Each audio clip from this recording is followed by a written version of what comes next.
ഒന്നും കൂടി അടുത്തേക്ക് തുടങ്ങി സ്ഥലം ഒച്ച കൂടി പോകും കേൾക്കാൻ പ്രയാസം. أعوذ بالله من الشيطان الرجيم بسم الله الرحمن الرحيم والذين كفروا أعمالهم كسراب بقيعة يحسبه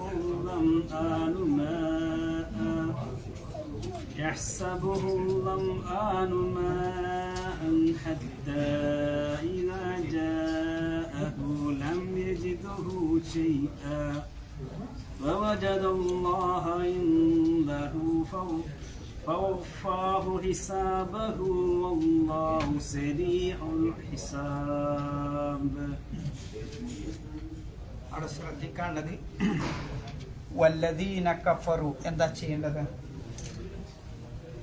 വല്ലദീന കഫറു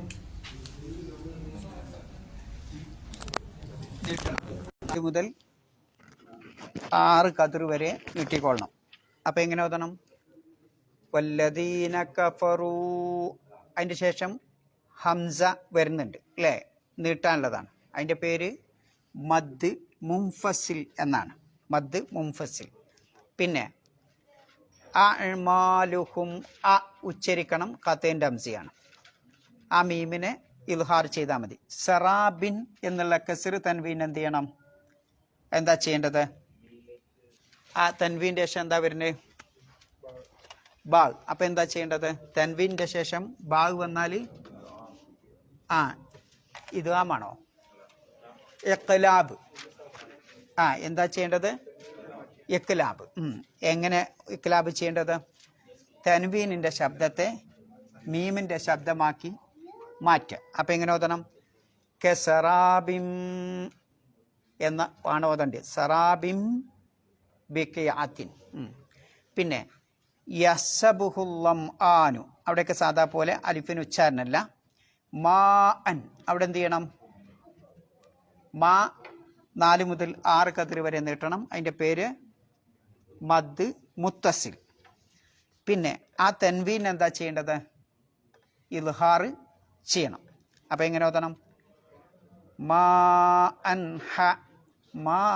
അൻ ഹത്ത. അവിടെ പിന്നെ യഫാവും ഇദ്ഗാം ചെയ്യാൻ പാടില്ല. ഇൽഹാറാണ് ചെയ്യേണ്ടത്.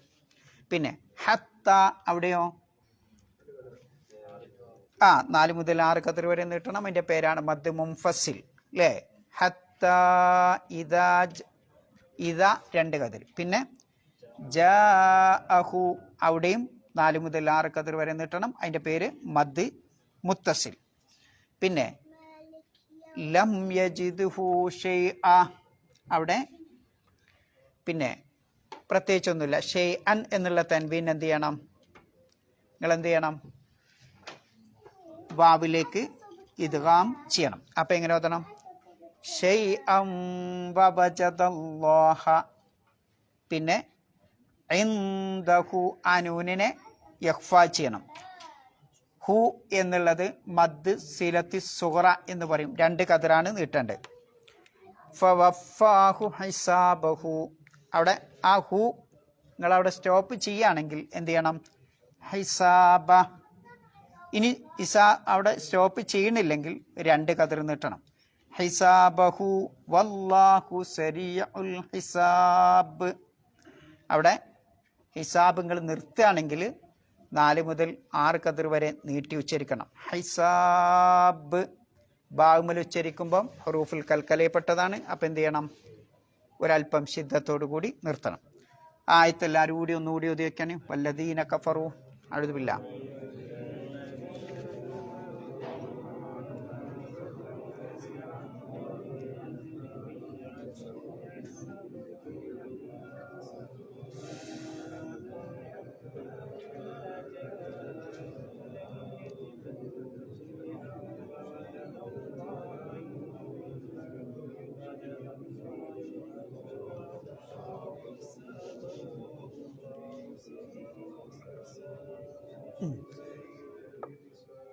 തജ്വീദിൽ എന്തെങ്കിലും ഡൗട്ട് ഉണ്ടോ? ഇല്ലെങ്കിൽ പോവാ. അർത്ഥം പറഞ്ഞോളി. വല്ലദീന കഫറു അവിശ്വസിച്ചവർ ആരോ അവർ അഅ്മാലുഹും അവരുടെ പ്രവർത്തനങ്ങൾ കസറാബിൻ മരീചിക പോലെയാണ്. സറാബ് എന്ന് പറഞ്ഞ ഭാഗത്തിന്റെ അർത്ഥം മരീചിക. ബിഖീഅത്തിൻ മരുഭൂമിയിലെ അല്ലേ, മരുഭൂമിയിലെ മരീചിക പോലെയാണ് അവരുടെ പ്രവർത്തനം. യഹ്സബുഹുൽ ലംആനു ദാഹിച്ച് വലഞ്ഞവൻ വിചാരിക്കും മാ വെള്ളമാണെന്ന് കരുതും. ഹത്ത അങ്ങനെ ഇദാ ജാഅഹു ആ വെള്ളത്തിൻ്റെ അടുത്ത് ആ മരീചികയുള്ള സ്ഥലത്ത് അവൻ എത്തിയാൽ ലം യജിദുഹു ഷൈഅ ഒന്നും ഉള്ളതായി അവന് കണ്ടെത്താൻ സാധ്യമല്ല.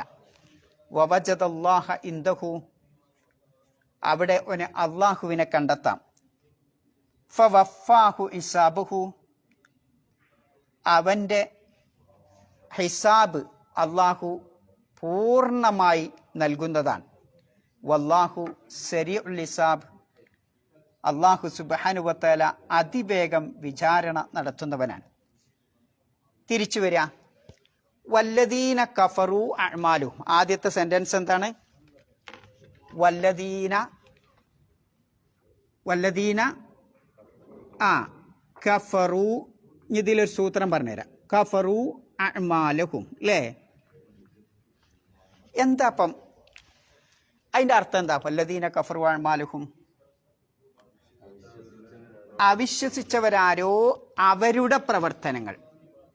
എന്തിനാപ്പം ഇങ്ങനെ ഇടങ്ങാറായി പറയുന്നു? അവിശ്വാസികളുടെ പ്രവർത്തനം എന്ന് പറഞ്ഞാൽ പോരെ? അഅ്മാലുൽ കുഫാർ എന്ന് പറഞ്ഞാൽ ഇത്ര ഈസിയാണ്. പക്ഷേ അല്ലാഹു സുബ്ഹാനഹു വ തആല അങ്ങനെ പറഞ്ഞില്ല.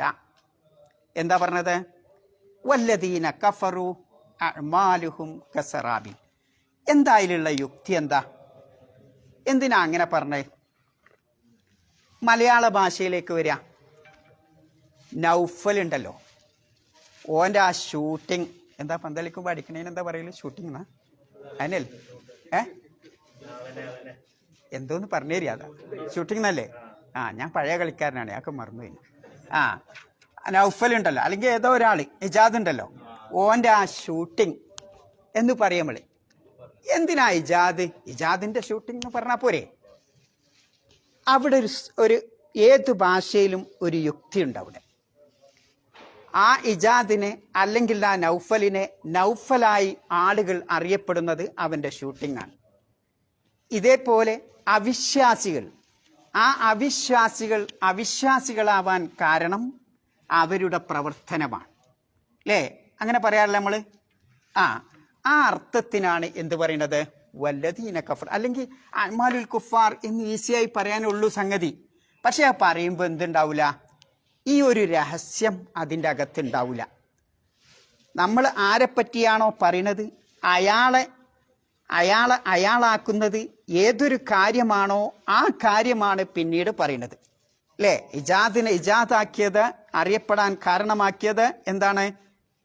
എന്നോ കളിച്ച ഒരു ഷൂട്ടിംഗ് മാത്രം. ബാക്കിയുള്ളതൊക്കെ തോറ്റുണ്ടാവും അല്ലേ? ആലോചിച്ചോക്കുങ്ങളെ.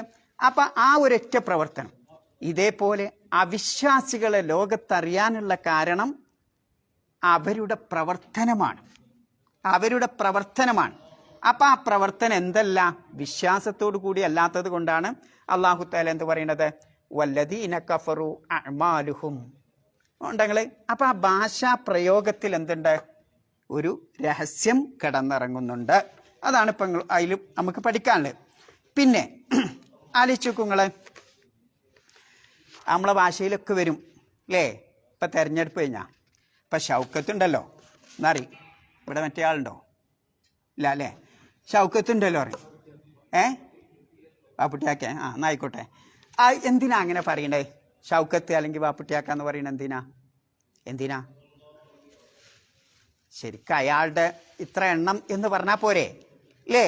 അത് പറയാതെ അയാളുടെ പേരാദ്യം കൊണ്ടുവരുന്നത് അയാളുടെ പ്രവർത്തനം, അയാൾ എന്തോ ഒരു കാര്യം ചെയ്തിട്ടുണ്ട്, അതുമൂലം അയാൾ ഉന്നതനാവുന്നത് കൊണ്ടാണ് ആദ്യം അയാളുടെ നാമം കൊണ്ടുവരുന്നത്. അപ്പോൾ വല്ലദീന കഫറു ഇതേപോലെ ഒരു യുക്തി അതിലുണ്ട്. ഇനി പറയാം വല്ലദീന കഫറു അഅ്മാലുഹും അഅ്മാലുഹും എന്ന് പറഞ്ഞാൽ എന്താ?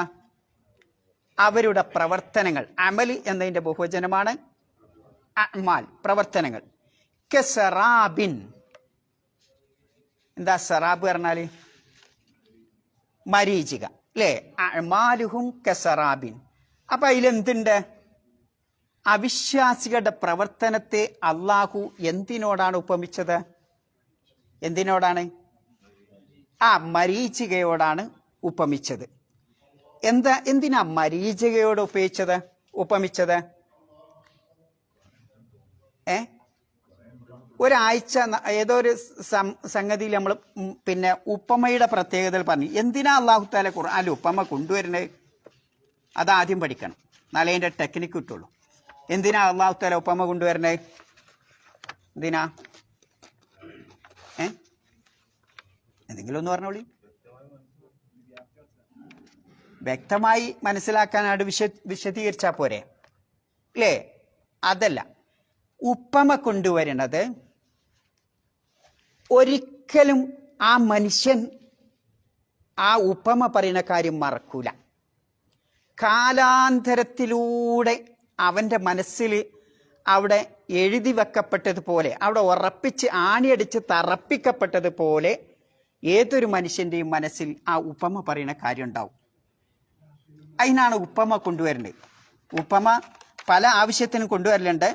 ആ രൂപത്തിൽ ഒരിക്കലും മനുഷ്യൻ്റെ മനസ്സിൽ നിന്ന് തെന്നിമാറാൻ സാധിക്കാത്ത വിധം പിന്നെ അള്ളാഹു താല ഉറപ്പിക്കാനാണ് എന്തു പറയുന്നത്?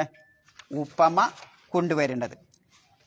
പിന്നെ രണ്ടാമത്തേൻ്റെ ഒരു ഉദ്ദേശം, മനുഷ്യൻ്റെ ബുദ്ധി കൊണ്ട് ചിന്തിച്ച് ചിലപ്പം അത് പെട്ടെന്ന് ഇങ്ങോട്ട് ക്യാച്ച് ചെയ്യാൻ അത് മനസ്സിലാക്കാൻ ചിലപ്പോൾ സാധിച്ചോളന്നില്ല.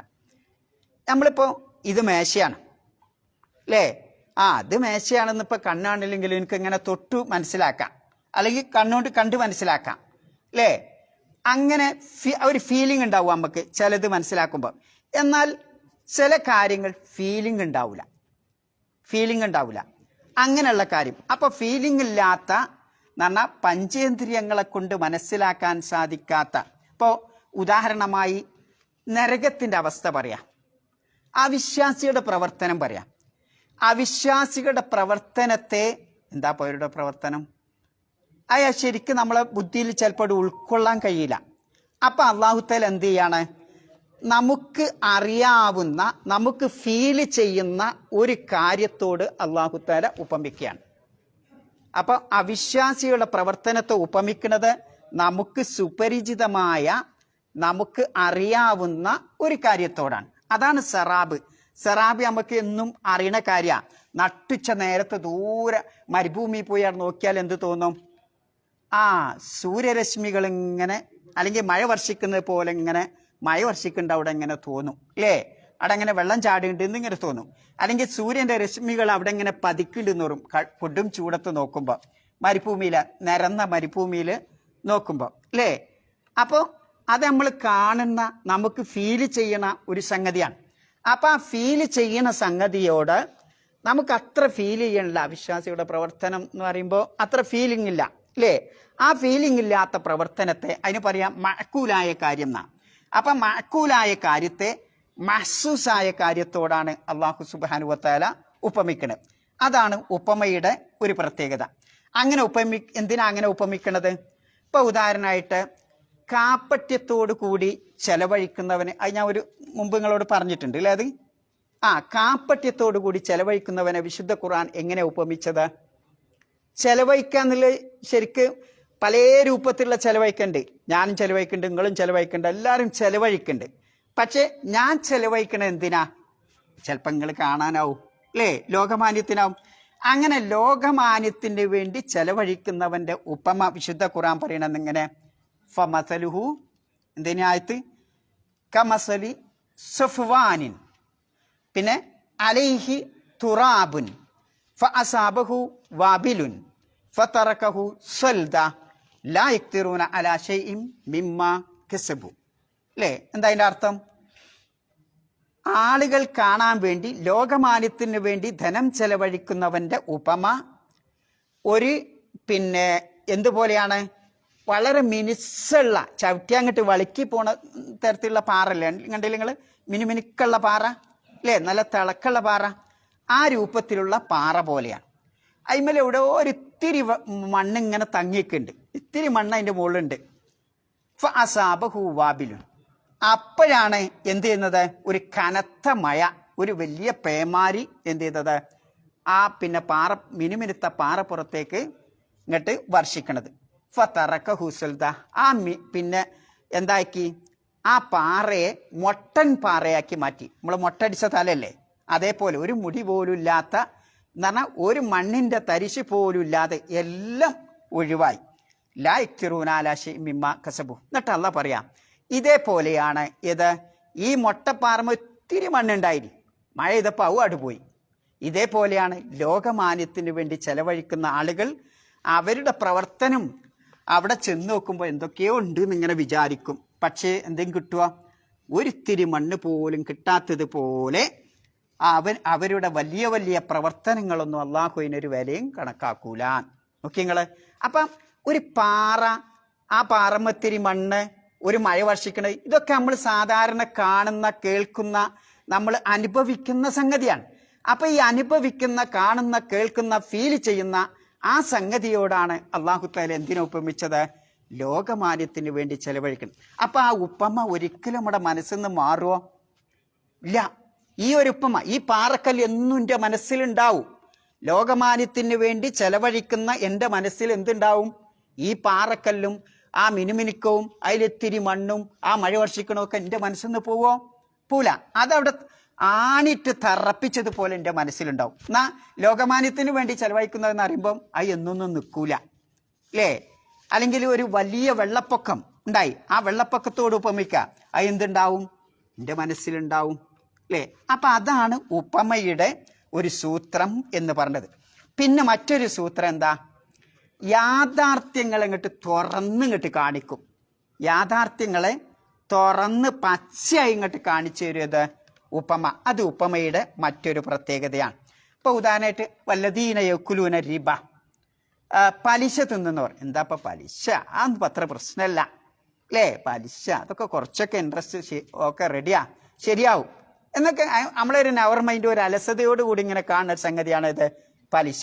അല്ലെങ്കിൽ വേറെ പേര് വെക്കുവതിന്, ഇൻട്രസ്റ്റ് എന്നോ വേറെ എന്തെങ്കിലുമൊക്കെ ഒക്കെ പേര് വെക്കുക, നമ്മൾ ഫായിദ എന്നൊക്കെ വെക്കും. പക്ഷെ അള്ളാഹ് ആ ഒരു കാര്യത്തെ നമ്മളിങ്ങനെ മൈൻഡ് ചെയ്യാത്ത ആ ഒരു യാഥാർത്ഥ്യത്തെ അള്ളാഹു കാണിക്കുന്നത് എങ്ങനെ?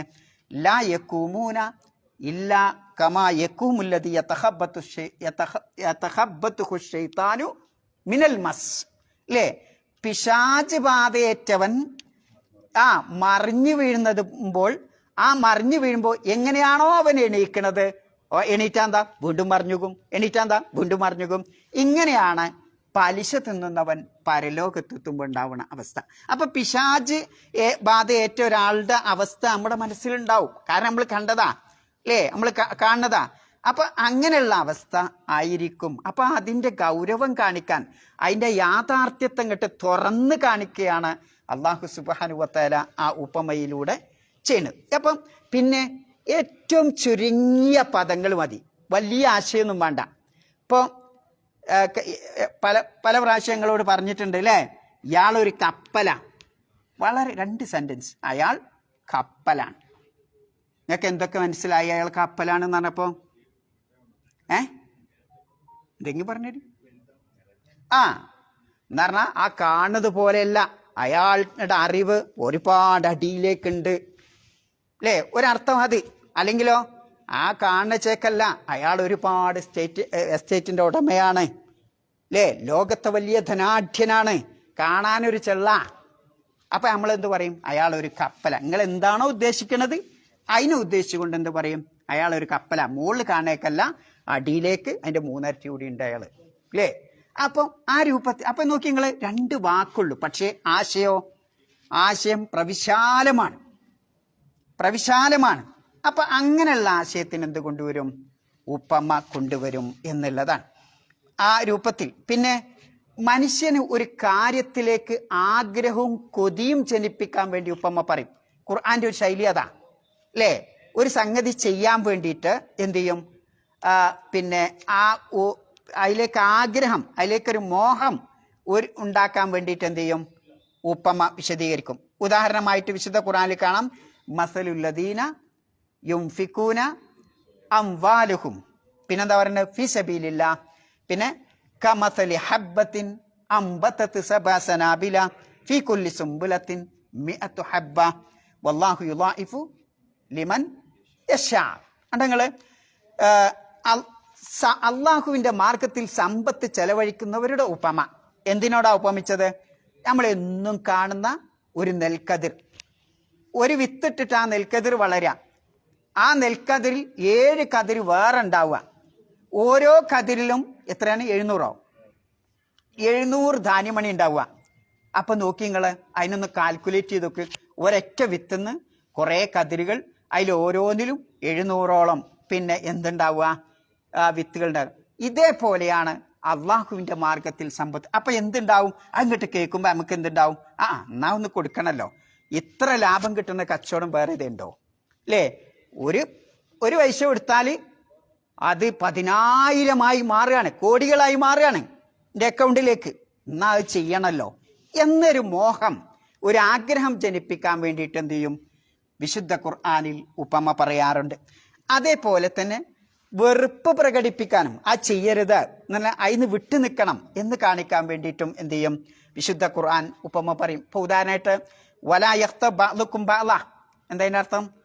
നിങ്ങൾ പരസ്പരം ഗീബത്ത് പറയരുത്, അല്ലേ? പരദൂഷണം പറയരുത്. എന്നിട്ട് അള്ളാഹ് ചോദിക്കുക, അയുഹിബ്ബു അഹദുക്കും അൻ യഅകുല ലഹ്മ അഖീഹി മൈതൻ ഫകരിഹ്തുമു, അല്ലേ? അങ്ങനെ തന്നെയല്ലേ?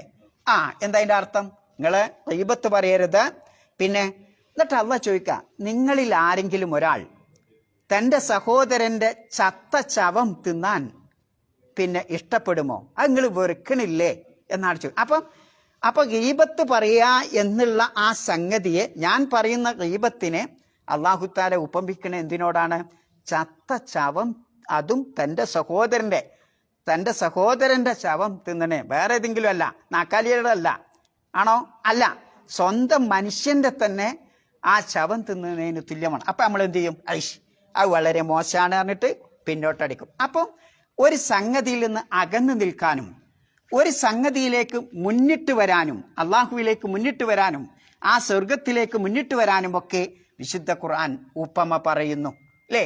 അതാണ് ഉപമകൾ കൊണ്ടുള്ള ഉദ്ദേശം എന്ന് പറയും. ഇങ്ങനെ ഒരുപാട് ആ കാര്യങ്ങൾ ഉപമ പറയുന്നതിലൂടെ ഉണ്ട്. അതിൽ ഏറ്റവും പ്രധാനപ്പെട്ട മനുഷ്യന്റെ മനസ്സിൽ ഇത്രമാത്രം ഒരു ആശയം തറപ്പിക്കാൻ പറ്റുന്ന ഒരു ഭാഷാശൈലി മറ്റൊന്നില്ല എന്നുള്ള. അതുകൊണ്ടാണ് വിശുദ്ധ ഖുർആനിൽ അടിക്കടി ഇങ്ങനെ എന്ത് ചെയ്യണത്? ഉപമകൾ ഇങ്ങനെ വിവരിക്കുന്നത്. അത്തരത്തിലുള്ള ഒരു ഉപമയാണ് വല്ലദീന കഫറു അഅ്മാലുഹും കസറാബിൻ ബിഖിഅത്തിൻ. എന്താ ഖിഅത്ത് പറയുന്നത്? മരുഭൂമി. സാധാരണ മരുഭൂമിക്ക് നമ്മൾ എന്താ പറയാറുള്ളത്? സാറാ. ഒരുപാട് പദമുണ്ട്, അല്ലേ? സാറാ. എന്താ സാറാവും? എന്നാണ് അതിന്റെ ഏകവചനം. അതിന്റെ ബഹുവചനാണിത് ഖിഅത്ത്. കാഴ് പറഞ്ഞ എന്താ? ചെടികളൊന്നും മുളക്കാത്ത പിന്നെ രൂപത്തിലുള്ള വിശാലമായി കിടക്കുന്ന സ്ഥലം. ഒരു ചെടി അവിടെ മുളക്കൂല. അത്തരം ഇതിനാണ് എന്താ പറയാ? കാഴ് ഖിഅത്ത് എന്ന് പറയാം. സാറാ എന്ന് പറയുമ്പോൾ എപ്പോഴെങ്കിലുമൊക്കെ ഒരു പുല്ല്, മരുഭൂമിയിൽ പുല്ലുണ്ടില്ല നിങ്ങൾ? ഒട്ടകം തിന്നുന്ന ചില പുല്ലുണ്ടാവും. ആ ചെറിയ പുല്ലിങ്ങനെ എത്ര ശക്തമായ ചൂടുണ്ടെങ്കിലും ഇടയ്ക്കിടയ്ക്ക് ഇങ്ങനെ പാറക്കല്ലിൻ്റെ ഇടയിൽ നിന്നൊക്കെ കാണാൻ പുല്ല് മുളച്ചാണ്. അതുപോലുമില്ലാത്ത, അതാണ് കാഴ് ഖിഅത്ത് എന്ന് പറയുന്നത്. അപ്പം ഒരു പുൽമേട പോലും കാണാത്ത, അല്ലെങ്കിൽ ഒരു പുല്ലിൻ്റെ തകിട് പോലും കാണാത്ത രൂപത്തിലുള്ള മരുഭൂമി. ആ മരുഭൂമിയിലെ മറ്റൊരർത്ഥം അതിന് പറഞ്ഞത്, പിന്നെ നിരന്ന സ്ഥലത്ത് ചിലപ്പം കുറേ കഴിയുമ്പോൾ ഒരു കുണ്ടായ സ്ഥലം ഉണ്ടാവും. ആ കുണ്ടായ സ്ഥലത്തിനും എന്ത് പറയും? ഖിഅത്ത് എന്ന് പറയാറുണ്ട് എന്നുള്ളതാണ്. അപ്പം ഏത് അർത്ഥം ഉദ്ദേശിച്ചാലും, അല്ലേ, നമ്മളിങ്ങനെ ദൂരെ നിന്ന് ഒരു കുണ്ടായ സ്ഥലത്തേക്ക് നോക്കുമ്പോൾ എന്താ അവിടെ എന്തോ വെള്ളമല്ലേ പോലെ നമുക്ക് തോന്നൂലേ? അപ്പൊ ആ ആശയം ധ്വനിപ്പിക്കാനാണ് അല്ലാഹു സുബ്ഹാനഹു വ തആല എന്ത് പറയണത്? കസറാബിൻ ബിഖിഅത്തിൻ. പിന്നെ പറയാ യഹ്സബുഹു, ഈ മരീചികയെ അവൻ കരുതും, അവൻ കണക്ക് കൂട്ടും. എന്തായിട്ട്? ആരെ കണക്കൂട്ടേണ്ടത്? ലം ആൻ. ലം ആൻ എന്ന് പറഞ്ഞാൽ എന്താ? ദാഹിക്കുന്നവൻ. നമ്മൾ സാധാരണ ദാഹിക്കണേന് എന്താ പറയൽ? അത്ഷാൻ. എന്താ ലം ആനും അത്ഷാനും തമ്മിലുള്ള വ്യത്യാസം? അത്ഷാൻ എന്ന് പറയുമ്പോൾ അതിനേക്കാൾ ശക്തിയാണ് ഇത് ലം ആൻ എന്ന് പറയാം. അതിശക്തമായ ദാഹമുള്ള ആൾക്കാണ് എന്ത് പറയാ? ലം ആൻ. അതിശക്തമായ ദാഹം ഉണ്ടാകുമ്പോൾ നമ്മൾ എന്ത് ചെയ്യും? എന്താ ഉണ്ടാവുക? എന്താ ചെയ്യാ? ഭയങ്കര തിരക്കാ നൗഫലിന്. പക്ഷേ ഓന് ശക്തമായി ബാത്റൂമിൽ പോകണം. എന്ത് ചെയ്യും? ഡോറടിച്ച് ഓനട് പോവും അല്ലേ? അതിശക്തമായി ദാഹം, വെള്ളം കിട്ടാത്ത ഒരു മാർഗമില്ല അല്ലേ? ആയത്തൊക്കെ വ്യക്തികൾ ഇറക്കിയിട്ടും കാര്യമല്ല. ഓനെന്ത് ചെയ്യും? ഡോറടിച്ചു പോവും, വെള്ളം കുടിക്കും അല്ലേ? അതാണ് അള്ള പ്രയോഗിച്ച പ്രയോഗം അല്ലം ആൻ.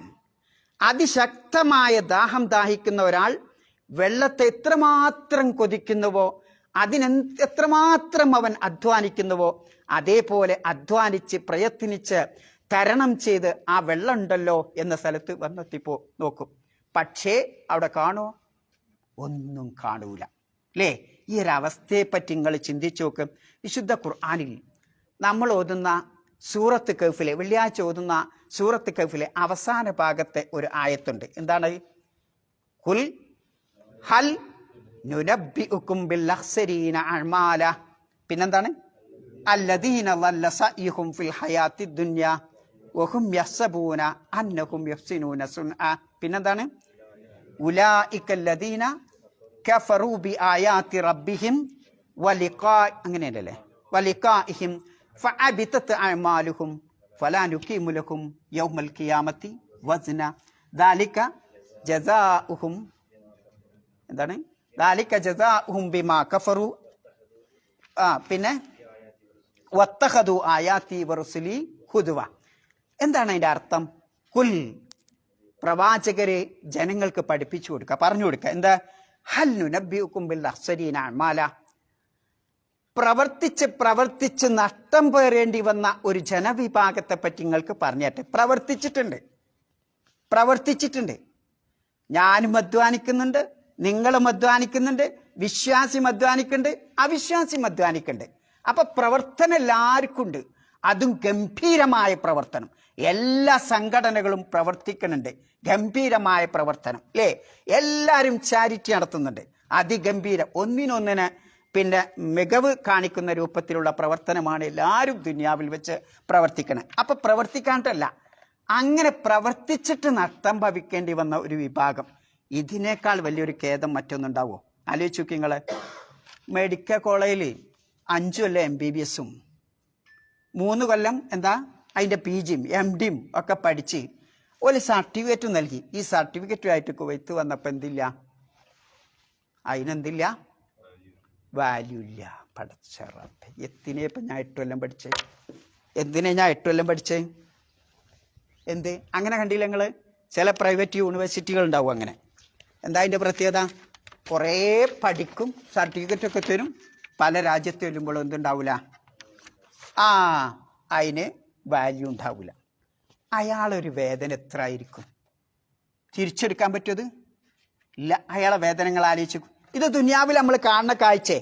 എങ്കിൽ സഹോദരന്മാരെ ആലോചിച്ച് നോക്കൂ.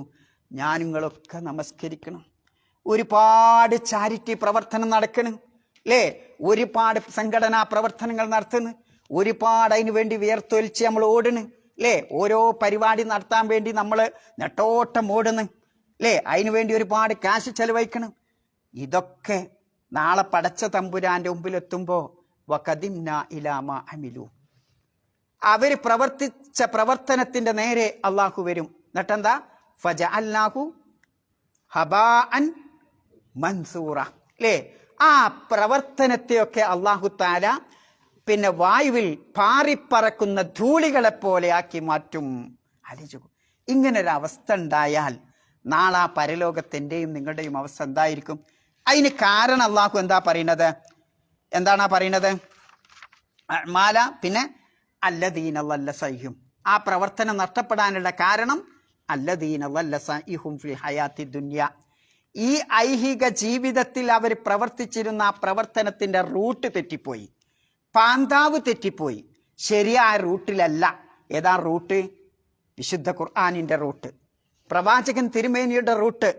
ഈ റൂട്ടിലൂടെ അല്ല അവർ ചലിച്ചത്. പ്രവർത്തിച്ചിട്ടുണ്ട് അല്ലേ? പ്രവർത്തിച്ചിട്ടുണ്ട്, ഒരുപാട് ചാരിറ്റി പ്രവർത്തനം നടത്തിയിട്ടുണ്ട്. പക്ഷേ റൂട്ട് തെറ്റിപ്പോയി. അല്ലദീന ളല്ല സയ്യുഹും ഫിൽ ഹയാത്തി ദുനിയ. പക്ഷെ ഒരു പ്രവർത്തിച്ച കാലത്ത് ദുനിയാവിൽ വെച്ച് പ്രവർത്തിച്ചപ്പോൾ എന്തേ വിചാരിച്ചിരുന്നത്? വഹും യഹ്സബൂന അന്നഹും യഹ്സിനൂന സുന്ന. ഞങ്ങൾ ഈ പ്രവർത്തിക്കുന്നത് മഹത്തായ പ്രവർത്തനമാണ് എന്നാണ് അവർ കാൽക്കുലേറ്റ് ചെയ്തിരുന്നത്.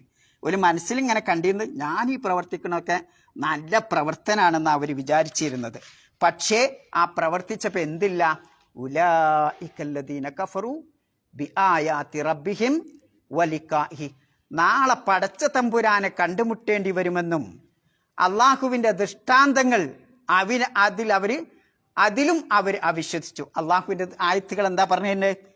മരണത്തിന് ശേഷം ഒരു ജീവിതമുണ്ട്, അതിലൊരു വിശ്വാസമല്ല. മരിച്ചാൽ മണ്ണാവും അല്ലേ? അതിലൊരു വിശ്വാസമല്ല.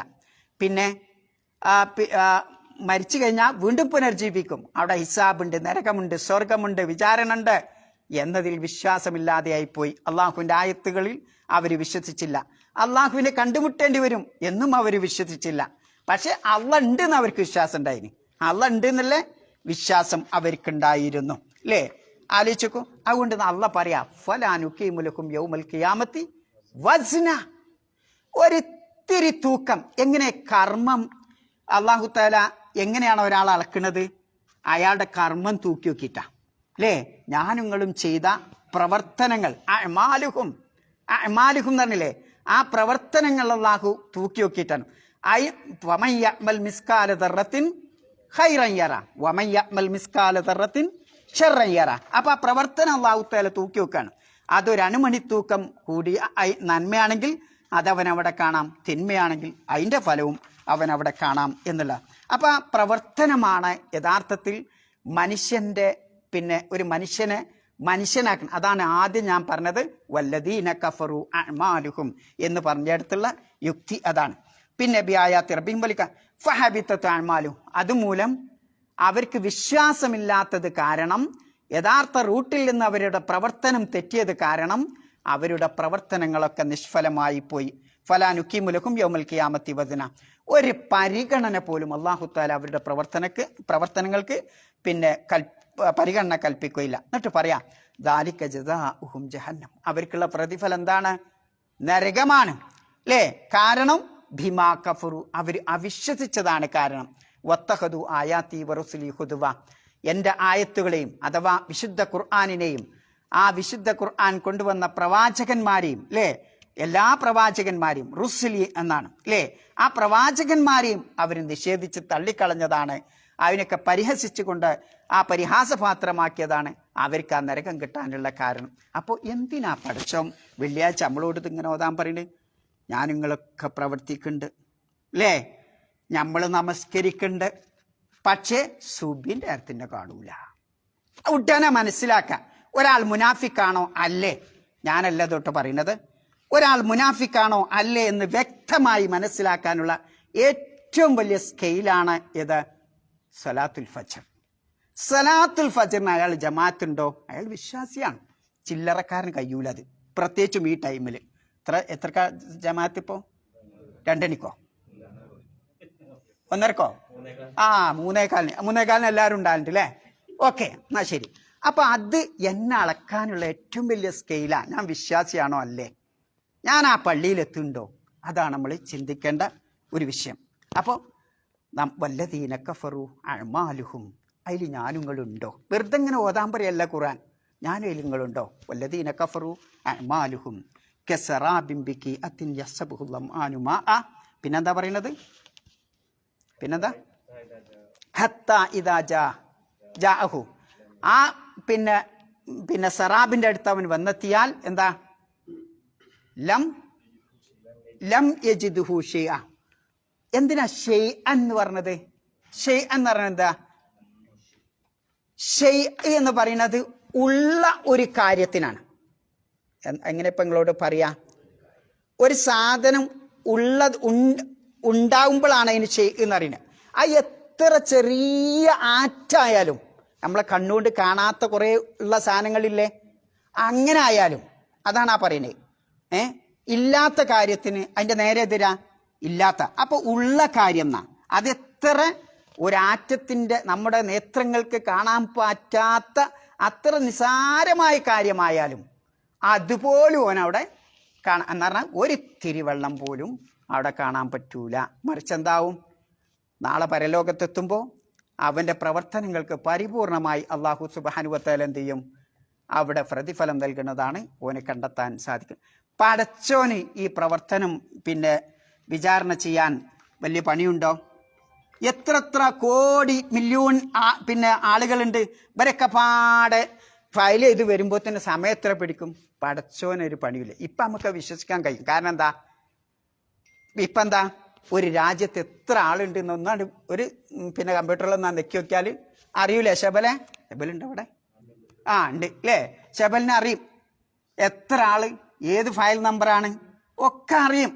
പിന്നെണ്ടോ പടച്ച തമ്പുരാന് നമ്മളെ പറ്റി അറിയാൻ വലിയ പണിയുണ്ടോ? വല്ലാഹു സരീഉൽ ഹിസാബ്. അത് മതി. ആ ആയത്തൊന്നുകൂടി ഓതി വയ്ക്കാൻ നിങ്ങൾ. വല്ലദീന കഫറു